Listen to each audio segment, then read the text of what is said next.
السلام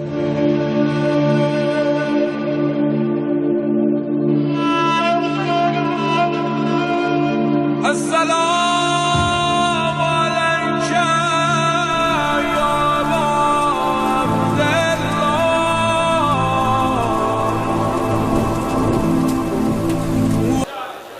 مہاراج جانے کے چاہے اس دور میں کوئی سر اٹھائے اور جناب امیر سے بغض کا اعلان کرے تو سمجھ جائیے کہیں نہ کہیں کوئی شجرے میں خامی ہے۔ یہ میں نے نہیں کہا ہے، حبیب خدا نے فرمایا لا یبغضک یا علی، کوئی آپ کا بغض نہیں رکھے گا سوائے اس کے کہ اس میں 3 میں سے ایک خرابی ضرور ہوگی۔ پتہ نہیں 3 ہی کیوں بتائیں،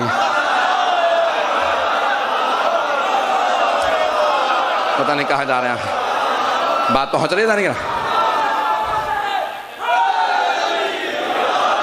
تب 3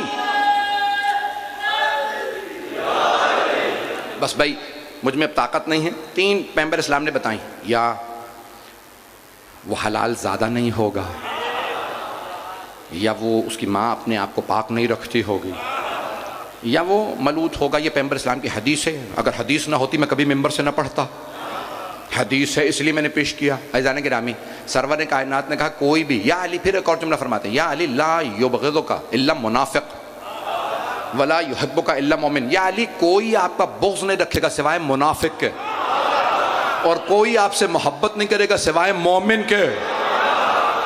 ابھی یہاں تک مولا رسول خدا صلی اللہ علیہ وسلم فرماتے ہیں، یا علی اگر آپ مومن کی ناک پہ تلوار بھی مار دیں گے نا تو کبھی آپ کو چھوڑ کے نہیں جائے گا۔ صرف ایک واقعے کی طرف اشارہ کر رہا ہوں، وقت ہے میرے خیال میں۔ ابن کوا، یہ اردو والا کوا نہیں ہے، ابن کوا، اس نے ایک آدمی کو دیکھا مولا کا چاہنے والا، کون؟ شیعہ چاہنے والا، شیعہ نہ کہیں چاہنے والا، اس نے چوری کر لی، مولا کے پاس گیا، کہا یا علی آپ کا شیعہ چوری کر سکتا ہے؟ مولا خاموش ہو گئے، کہا ہاں آپ کا ماننے، ہاں؟ بلایا اسے کہ یہ چور ہے، مولا نے اس کو دیکھا کہ چوری کی ہے، رونے لگا، کہا آپ سے نہیں چھپا سکتا، آپ سے نہیں چھپا سکتا، رونے لگا، کہا مولا ہاں چوری ہو گئی، غربت تھی گھر میں نے چوری کی۔ مولا نے کہا جانتے ہو سزا کیا ہے؟ کہا مولا آپ ہاتھ کاٹ دیتے ہیں، کہا ہاتھ نکال۔ مولا نے ذوالفقار اٹھائی، انگلیاں کاٹ دی، 4 انگلیاں کاٹ دی، انگلیاں اٹھا کے باہر گیا۔ وہ جو منافق تھا نا ابن کوا، کہا اور مان علی کو۔ کچھ لوگ پہنچ گئے ہیں، سارا مجمع نہیں ہے۔ اس نے کہا بھئی ہمارے والا میں سے کوئی ہوتا نا تو چوری کرنے پہ سزا نہ ملتی، تو علی کو مانتا تھا، دیکھ چوری کر کے بھی تیرے ہاتھ کاٹ دیا، اور مان علی کو۔ وہ بھی کٹر ماننے والا تھا، اس نے کہا میں کیسے نہ مانوں اس علی کو جس کی عدالت یہ نہیں دیکھتی اپنا ہے یا بیگانہ۔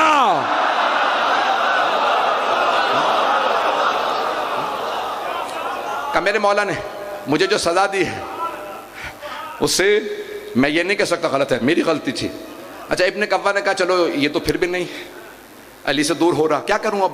مولا کو جا کے اذیت کروں؟ کہا یا علی آپ نے اس کا ہاتھ کاٹا ہے اور وہ کوفے کی گلیوں میں آپ کے قصیدے پڑھ رہا ہے، پتہ نہیں لوگ ہیں یا نہیں، وہ کوفے کی گلیوں میں آپ کے قصیدے۔ اچھا مولا بہت اپنے ماننے والوں کے معاملے میں نرم دل، جب مولا نے سنا نا وہ قصیدے پڑھ رہا، کہا واپس بلاؤ۔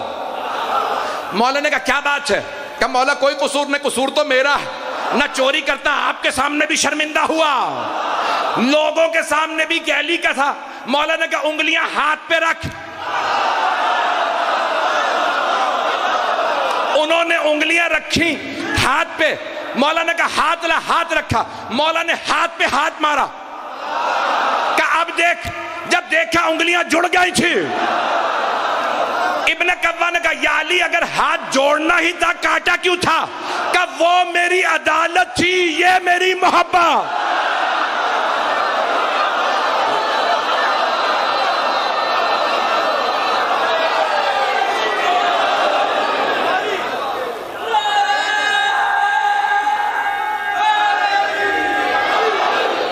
ٹائم دکھا دیں، ٹائم دکھا دیں، ٹائم۔ میں لائسنس نہیں دے رہا ہوں چوری کا، لیکن روز قیامت ہر شیعہ کی شفاعت ہو جائے گی روز قیامت۔ آخری جملے، یہ میرا آخری بیان سن لیجیے۔ روز قیامت ہر شیعہ کی مولا شفاعت کر دیں گے، ایسا ہی ہے؟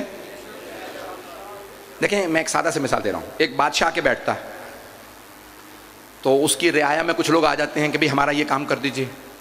وہ خود ہی پوچھتا بھئی یہ کونے میں لے جا کے ایک آدمی کھڑا کر رکھا ہے، کیا بات ہے؟ کہ حضور یہ مجرم ہے، کبھی لے کے آؤ۔ وہ روتا ہے پیٹتا ہے، سب کے سامنے شرمندہ ہوتا ہے کہ بادشاہ سلامت مجھے معاف کر دیجئے۔ بادشاہ نے کرم دکھایا کہ جاؤ میں نے معاف کیا۔ توجہ بھئی، روز قیامت سارے شیعہ معاف ہو ہی جائیں گے، شرمندہ ہو کے کیوں معافی چاہیے؟ پتہ نہیں میری بات پہنچی یا نہیں پہنچی؟